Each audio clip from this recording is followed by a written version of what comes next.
सवेरे हमको मिलते बाबा अमृत वेले, बाबा अमृत वेले। रोज सवेरे हमको मिलते बाबा अमृत वेले, बाबा अमृत वेले। ऐसा लगता इंतजार में, ऐसा लगता इंतजार में, बैठे आप अकेले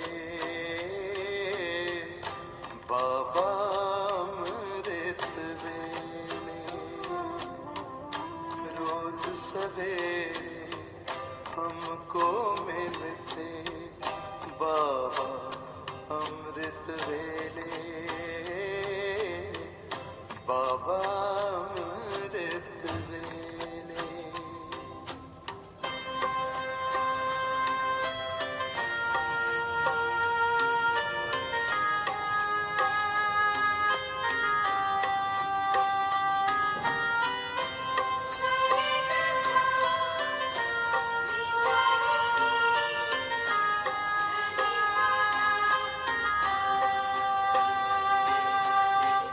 पहली नजर में देखकर दृष्टि प्यार से भर देते हो,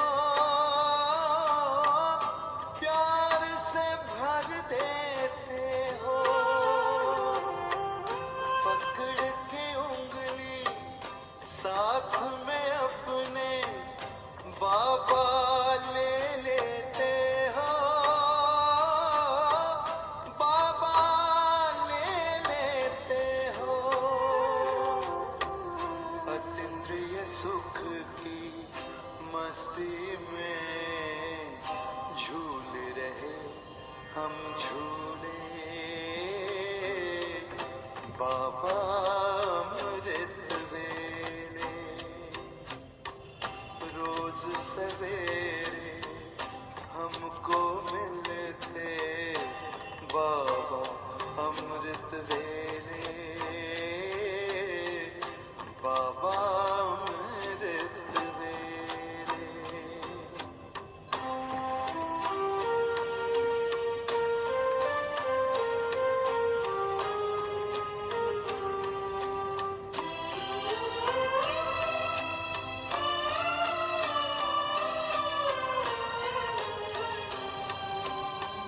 जी करता है उड़कर आए और यहीं रह जाए, और यहीं रह जाए। यादों में से खो जाए, खुद को भी ना पाए, खुद को भी ना पाए। संगम युग में संग आपके लगे मिलन के मेले, बाबा अमृत वेले। रोज सवेरे हमको मिलते बाबा अमृत वेले, बाबा अमृत वेले। ऐसा लगता इंतजार में, ऐसा लगता इंतजार में।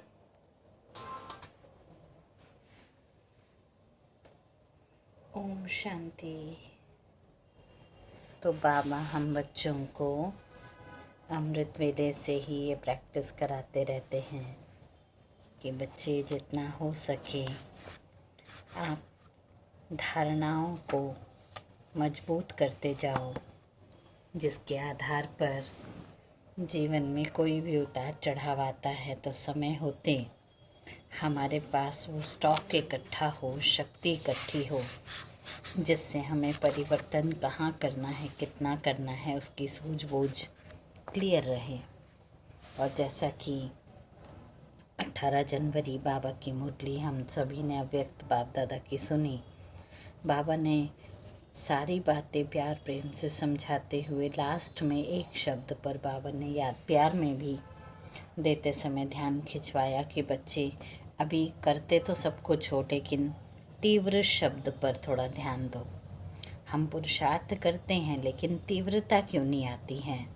तीव्र पुरुषार्थ का मतलब होता है समय का कम उपयोग हो लेकिन प्राप्ति ज़्यादा हो, इन्वेस्टमेंट ज़्यादा ना लगानी पड़े, ज़्यादा समय लगाकर फिर हम कुछ प्राप्त करें तो कुछ हद तक हो पाता है।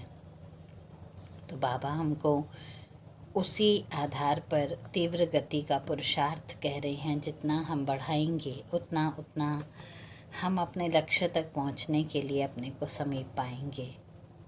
आज जो मुरली सुनने जा रहे हैं 14 जनवरी 1990 की, तो 18 जनवरी की सुनाई हुई मुरली से रिलेटेड ही मुरली लग रही है मुझे ये, और बहुत मदद मिलेगी इस मुरली को सुनकर। बाबा ने जो हमसे आश रखी है 18 जनवरी की मुरली में, उस आश को पूरा करने में।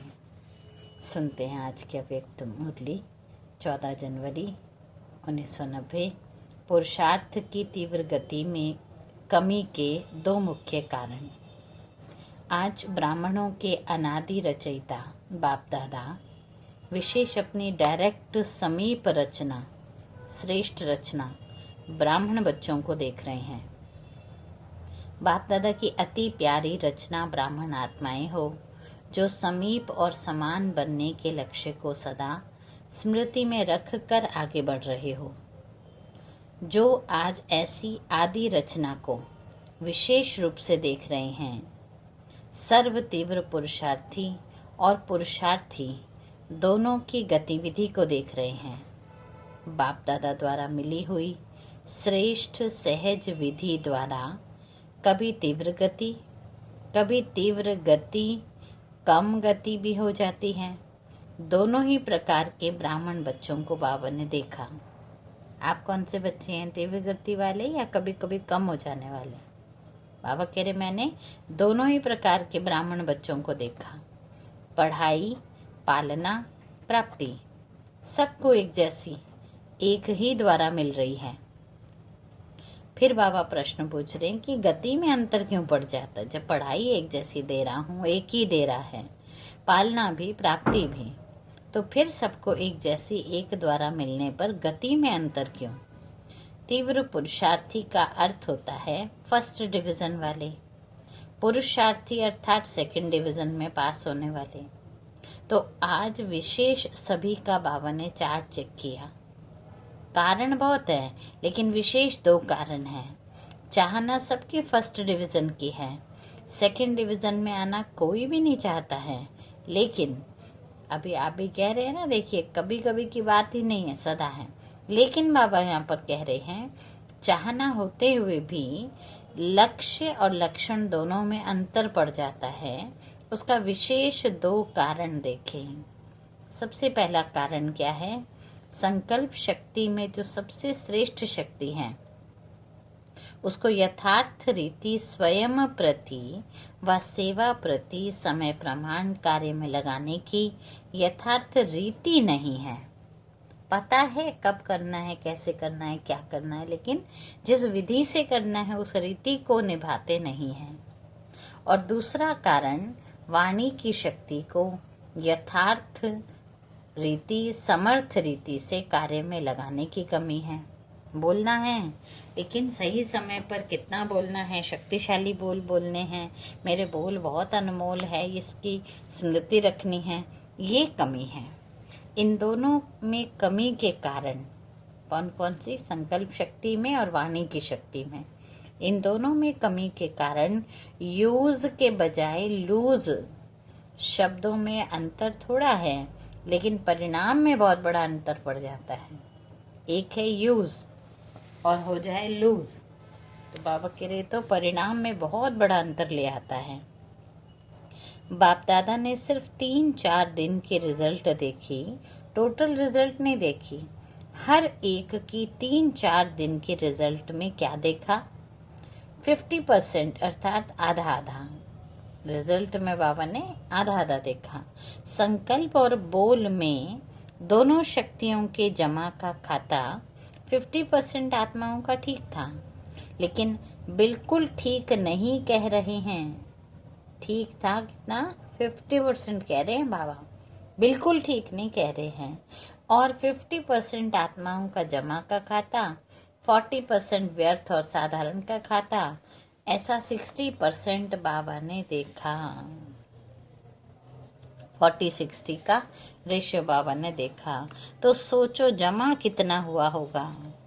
अगर समझ ही नहीं पा रहे अभी हम हमको कि कहाँ पर हमारी लीकेजेस चल रही हैं, कहाँ हम साधारण में निकाल रहे हैं और ये सोच रहे हैं कि नहीं बहुत अच्छा हम कर रहे हैं, तो ऐसे में बाबा कह रहे हैं सोचो जमा कितना हुआ, ज़्यादा वज़न किसका हुआ। इसमें भी वाचा के कारण मनसा पर प्रभाव पड़ता है। मनसा वाचा को अपनी तरफ खींचती है। आज बाप दादा वाणी अर्थात बोल की तरफ विशेष अटेंशन दिला रहे हैं। करो कुछ भी, लेकिन ध्यान रखो मेरा बोल अनमोल होना चाहिए, साधारण बोल नहीं होने चाहिए, ईश्वरीय महावाक्य बोलने वाले बोल होने चाहिए। इसलिए बाबा बोल की तरफ विशेष अटेंशन खिंचवा रहे हैं, क्योंकि बोल का संबंध अपने साथ भी है, सर्व के साथ भी है। हम कुछ भी बोलते हैं, आपको अनुभव है ना, हम जब बोलते हैं तो सामने वाली आत्मा को भी तो इफेक्ट तो होता है ना, किस टोन से बोल रहे हैं, क्या बोल रहे हैं। और देखा क्या, मनसा द्वारा याद में रहना, उसके लिए भी बीच बीच में प्रोग्राम रखते हैं। जैसे 18 जनवरी मौन का प्रोग्राम रखा, या कभी भट्टियाँ चल रही हैं हम साइलेंस में रहने का प्रोग्राम रखते हैं। तो उस पर भी बाबा ने देखा कि बच्चे कुछ ना कुछ प्रोग्राम रचते हैं, लेकिन बोल के लिए अलबेलापन ज़्यादा है। खास बाबा कह रहे हैं बोल पर जो मुंह में आया उसको साफ सच्चा समझकर बोल दिया, ये अलबेलापन ज़्यादा है। इसलिए बाप दादा इस पर विशेष अंडरलाइन करा रहे हैं। 2 वर्ष पहले बाप दादा ने विशेष पुरुषार्थ में सेवा में आगे बढ़ने वाले महारथी आत्माओं को और सभी को 3 बातें बोल के लिए ही समझाई थी। कौन सी बातें? स्लोगन भी है, ये याद है आप सभी को। बोल के ऊपर बड़ा सुंदर स्लोगन बना हुआ है, जो कई बार स्टिकर्स रूप में ही मिलता है। बाबा ध्यान खिंचवाते हैं।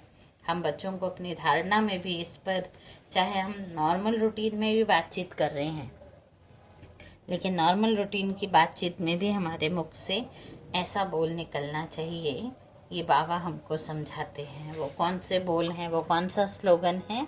वो स्लोगन है कम बोलो, धीरे बोलो और मीठा बोलो, यानी मधुर बोलो। व्यर्थ बोलने की निशानी, वह ज़्यादा बोलेगा। मजबूरी के समय प्रमाण, संगठन प्रमाण अपने को कंट्रोल करेगा। यहाँ बोल नहीं सकता, क्या करूँ, बाहर चलूँगा ना फिर समझाऊँगा इनको। तो कहीं ना कहीं क्या होगा, मजबूरी का बोल होगा, जिसके कारण अपने को कंट्रोल करता रहेगा, लेकिन अंदर ऐसा मजबूरी महसूस करेगा जैसे कोई ने शांति में चुप रहने के लिए बांध दिया हो। चुप वैसे बहुत अच्छा गुण है, लेकिन क्योंकि वो अंदर से सेटिस्फेक्शन नहीं है, अपनी खुद की खुशी से नहीं कर रहे हैं, इसलिए बाबा कह रहे उसको ऐसा महसूस होगा जैसे शांति में किसी ने मुझे चुप रहने के लिए बांध दिया हो। व्यर्थ बोल बड़े से बड़ा नुकसान क्या करता है? एक तो शारीरिक एनर्जी समाप्त कर देता है। फालतू बोलते हैं ना तो क्या होता है, एनर्जी भी जाती है, टाइम भी जाता है, उसके प्रति कंसंट्रेशन जो पावर है टेंशन का, वो भी चला जाता है। तो जिससे हम इतना बोलने के बाद इमीडिएटली एक लाइन बोलते, थक गए हमारा तो मुंह ही थक गया। तो ये क्या है, शारीरिक एनर्जी समाप्त होती है, क्योंकि खर्च तो हुआ ना, और दूसरा समय व्यर्थ जाता है ना। 2 बातें कौन सी हैं? पहला, शारीरिक एनर्जी वेस्ट होती है, क्योंकि बोलने में भी तो एनर्जी तो लगती है ना, और दूसरा बाबा के तो समय व्यर्थ जाता है। व्यर्थ बोलने की आदत क्या होगी? कैसे व्यर्थ बोला जाता है? छोटी सी बात को बहुत लंबा चौड़ा करेगा। जो व्यर्थ बोलने वाला होगा वो छोटी बातों को लंबा चौड़ा करेगा। बात करने का तरीका कथा माफिक होगा। जैसे रामायण महाभारत की कथा इंटरेस्ट से सुनाते हैं ना, खुद भी रुचि से बोलेंगे, दूसरे में भी रुचि पैदा करेंगे। आप देखो कब की सीता जी चोरी हुई थी और वापस भी आ गई, और अग्नि परीक्षा भी दे दी, अयोध्या भी आ गया, सब कुछ हो गया। कब हुआ, किस युग में हुआ, किसी को नहीं मालूम। लेकिन आज भी सुनाने वाले इतने रस से सुनाते हैं, इतनी रुचि पैदा करा देते हैं, जो अपने आप से अंदर से इंटरेस्ट जगता है, क्योंकि कथा है ना। लेकिन रिजल्ट क्या होती है? रामायण महाभारत के रिजल्ट क्या देखी? अच्छा, राम जी वनवास गए, कौरव पांडवों की युद्ध हुई, ऐसा ही दिखाते हैं ना। लेकिन फायदा क्या हुआ उसके बाद? सार तो कुछ भी नहीं है। वो पहाड़ों पे जाके गल मरे, ये वापस आ गए, तो फिर राजधानी में सीता ही नहीं रही, तो उसी दुख में रहे। पहले भी वन में दुख में ही थे। तो बाबा कहते सार क्या रहा? लेकिन साज बहुत रमणीक होता है, इसको कहते कथा, जिसमें अर्थ कुछ नहीं है, सार कुछ नहीं है, लेकिन सुनते समय साज बड़ी अच्छी धुन की अनुभूति आ रही है। इसको बाबा कहते कथा। व्यर्थ बोलने वाले माया के प्रभाव के कारण जो कमजोर आत्मा है, उन्हों को सुनने और सुनाने के साथी बहुत जल्दी बना देते हैं। कमजोर आत्मा है ना, वो पहले ही खाली है, चलो ऐसे व्यक्ति साथी भी बन जाता है, जुड़ भी जाता है, और जुड़कर फिर क्या होता है, कहीं ना कहीं फिर से अपने आप से अंदर ही अंदर ऐसी भावना रख लेते हैं कि हाँ चलो हमें भी क्या करना है, हमें भी कुछ ना कुछ दो चार बातें अपने लिए इकट्ठी करके रखनी है, इनको हम भी सुनाएंगे। क्योंकि नेचुरली एक सुनाएगा, दूसरा अपनी बातें सुनाएगा। तब बाबा कह रहे ऐसी आत्मा एकांत प्रिय हो नहीं सकती। ये जो आत्मा है, बाबा के लिए आत्मा क्या है, एकांत प्रिय नहीं हो सकती। क्यों? क्योंकि कहीं ना कहीं उसको चस्का चढ़ गया है बातें करने का, इधर उधर की बात करने का। तब बाबा यहाँ पर कह रहे हैं ऐसी आत्मा एकांत प्रिय नहीं हो सकती, इसलिए वह साथी बनने में बहुत होशियार होगा। बाहर से कभी कभी ऐसा दिखाई देता है कि इनों का संगठन पावरफुल है और ही ज़्यादा पावरफुल लगता है, लेकिन एक बात सदा के लिए याद रखो, माया के जाने का अंतिम चरण है। अभी ऐसा कोई काम मत कर देना, क्योंकि माया बिल्कुल जाने के मोड़ पर खड़ी हो चुकी है। और उस समय अगर हमने वेट करने लग गए, हमने सोचा अच्छा देखते हैं, करवा लेंगे, बहुत कर लिया, अब नहीं मैं कर रही, कोई भी ऐसा फैसला हमने गलत ले लिया, तब बाबा कह रहे हैं माया अंतिम चरण पे है, याद रखो, विदाई लेते लेते भी अपना तीर लगाएगी। भले विदाई ले, लेकिन विदाई लेते लेते भी अपना तीर लगाती रहेगी। इसलिए कभी कभी कहाँ कहाँ माया का प्रभाव अपना काम कर देता है। वह आराम से जाने वाली नहीं है। देखिए तो सही, आधा कल्प जिसने इतनी कोशिश करी, इतनी तैयारी करी, इतना आप सबको अपने पास खींच के रखा, और अब आप उसको कहो कि भाई तू जा, वो क्यों जाएगी? ऐसे में बाबा कहते हैं वो अंत तक अपना वार खेलती रहेगी, लास्ट घड़ी तक। सुनिए कैसे वार करेगी आत्मा, लास्ट घड़ी तक, डायरेक्ट नहीं तो इनडायरेक्ट, कड़वा रूप नहीं तो बहुत मीठा रूप बनाकर भी, नया नया रूप धारण करके भी ब्राह्मणों की ट्रायल करती रहेगी। फिर भोले भोले ब्राह्मण क्या कहते हैं, ये तो बाप दादा ने सुनाया ही नहीं था, इस रूप में भी माया आती है। अलबेलेपन के कारण अपने को चेक नहीं करते, बाबा को चेक कर देते हैं। बाबा आपने ये नहीं सुनाया कि माया ऐसे आएगी। चेक करना चाहिए अपने को कि बाबा ने मुझे क्या बताया, मैंने समय पर क्यों नहीं ऐसी धारणाएं करी। और ही कहते अच्छा ये वाली बात बाबा ने किसी मुरली में नहीं सुनाई, मुझे सारी मुरली याद है, जितनी मुझे याद है मैंने तो कभी नहीं सुनी। आप सोचिए करेक्शन कहाँ कर रहे हैं, बाबा के उसमें कर रहे हैं। तो आधा अक्षर याद रखते कि माया आएगी, लेकिन माया जीत बनना है, ये बात भूल जाते हैं, ये वाली बात भूल जाते हैं। और बात व्यर्थ व साधारण बोल के भिन्न भिन्न भी रूप देखें। बाबा ने मुख्य तो चलो ऐसा होता ही है कि माया अलग अलग रूप से आती है, घबराते भी हैं बच्चे, लेकिन बाबा कहते और भी बात क्या देखी, बोल के रूप से देखी, व्यर्थ और साधारण बोल कैसे करते हैं। एक है सीमा से बाहर, माना लिमिट से परे जाकर हंसी मजाक करना, ये भी क्या है, माया की इनकमिंग हो जाती है। और दूसरा टोंटिंग वे से बोलना, कई बार कोई अच्छा कर भी रहा है लेकिन उसको टोंट मार देते हैं ना, तो बेचारा करते हुए भी उसको बार बार याद दिलाते रहो तुम ऐसे थे तुम ऐसे थे, तो टोंटिंग करना। और तीसरा इधर उधर के समाचार इकट्ठा करके सुनना और सुनाना, वो भी तो टाइम एनर्जी को कितना खपा रहा है, ख़त्म कर रहा है। अच्छा, चौथा कुछ सेवा समाचार, और कुछ सेवा समाचार के साथ साथियों के कमजोरी का चिंतन, ये मिक्स चटनी भी दे देते हैं। बाबा बोल में देखो ना, अलग अलग तरह से प्रेजेंटेशन होती है और ये लीकेजेस के कारण बन जाते हैं, ये इसलिए बता रहे हैं बाबा। पांचवा अयुक्ति युक्त बोल, जो ब्राह्मणों की डिक्शनरी में ही नहीं है, ऐसी 5 रूप की रेखाएं बाबा ने देखी। बातों में, बोल में ये 5 रूप की अलग अलग भिन्नता बाबा ने देखी। इन पांचों को ही बाप दादा व्यर्थ बोल में गिनती करते हैं। ऐसा नहीं समझो हंसी मजाक अच्छी चीज़ है, हंसी मजाक अच्छा है, परंतु अच्छा वो है जिसमें रूहानियत हो। ध्यान से सुनिएगा, मजाक करना गलत नहीं है, लेकिन लौकिकता से हा करके किसी पर व्यंग रचते हुए मजाक करना, अपनी लिमिट क्रॉस करके कुछ ऐसे शब्द बोल देना और फिर कहना मैं तो मजाक कर रही थी, तो बाबा कह रहे नहीं, वो मजाक नहीं है, उसमें रूहानियत तो हो तो वो मजाक ठीक है।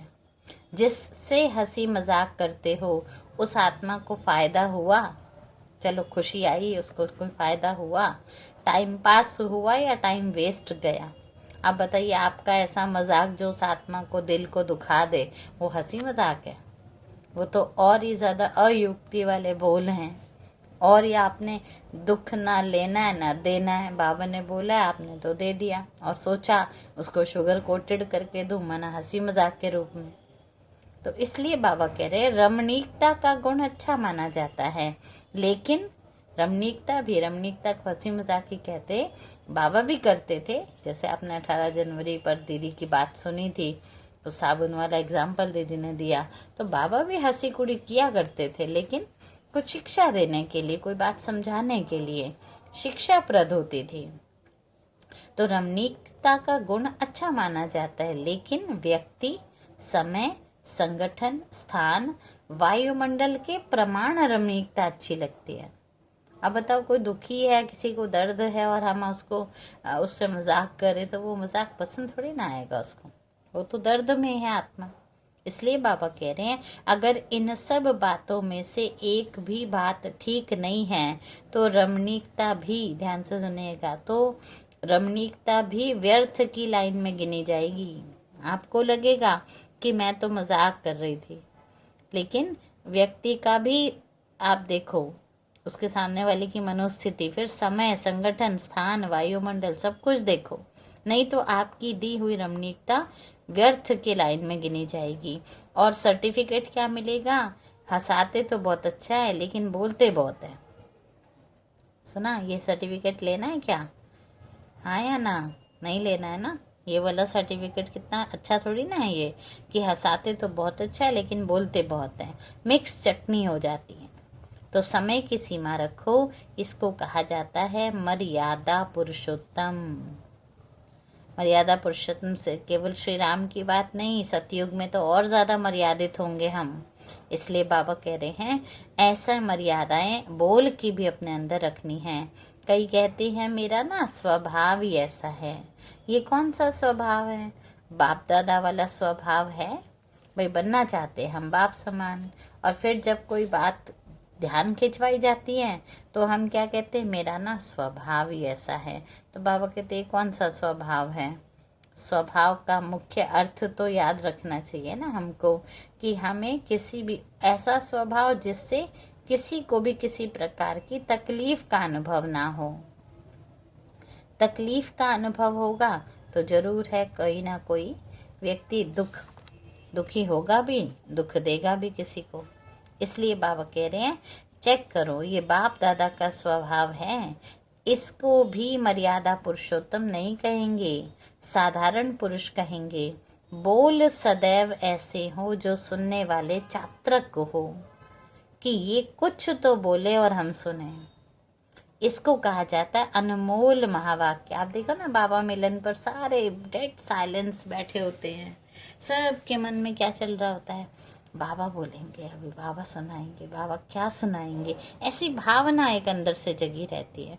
तो बाबा भी कह रहे हैं वो ये है महावाक्य। तो हमें भी अगर बाप समान बनना है तो ऐसा महावाक्य बनाना है ना। इसको कहा जाता है अनमोल महावाक्य। और महावाक्य ज्यादा नहीं होते हैं, जब चाहे तब बोलता रहे उसको महावाक्य नहीं कहते हैं, है ना। जो मन किया, जब मन किया चलो बोलना शुरू कर दिया, नहीं। तो सतगुरु के बच्चे, मास्टर सतगुरु के भी तो महावाक्य होने चाहिए ना, वाक्य नहीं। हम भी तो उनके बच्चे हैं, तो हमारे भी वाक्य नहीं महावाक्य होने चाहिए। व्यर्थ बोलने वाला अपनी बुद्धि में व्यर्थ बातें, व्यर्थ समाचार, चारों ओर का कूड़ा किचड़ा जरूर इकट्ठा करेगा, क्योंकि उनको कथा की रमणीक रूप देना पड़ता है ना।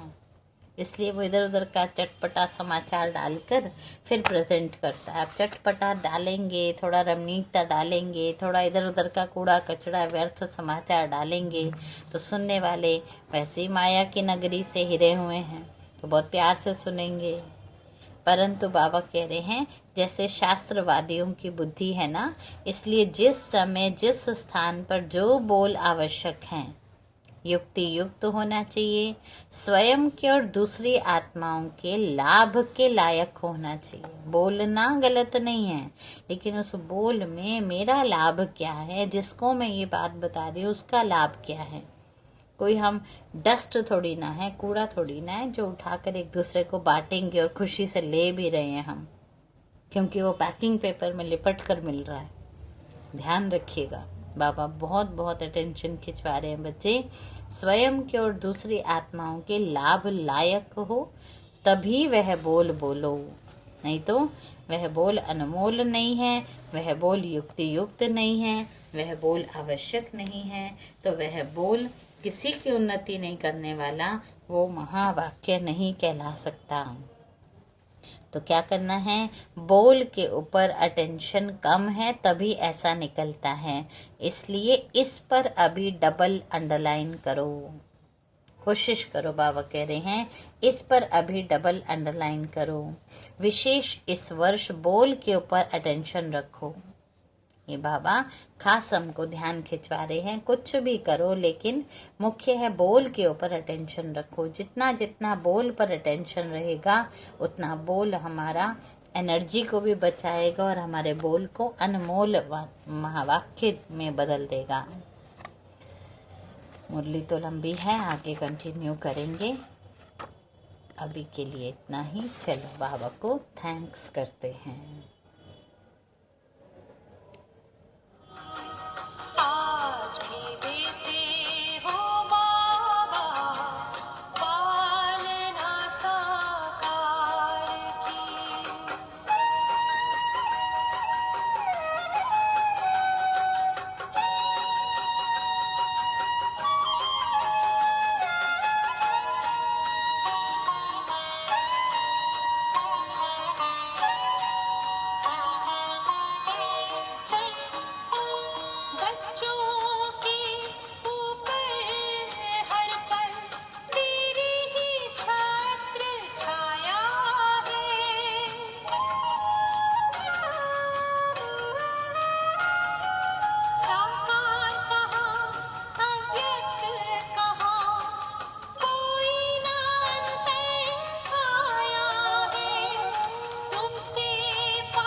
ओम शांति। तो ध्यान रखेंगे सारा दिन में हमारे बोल पर हमारा बहुत अटेंशन होना चाहिए। हंसी मजाक करें लेकिन लिमिट में रहकर टोंटिंग वे से नहीं करें।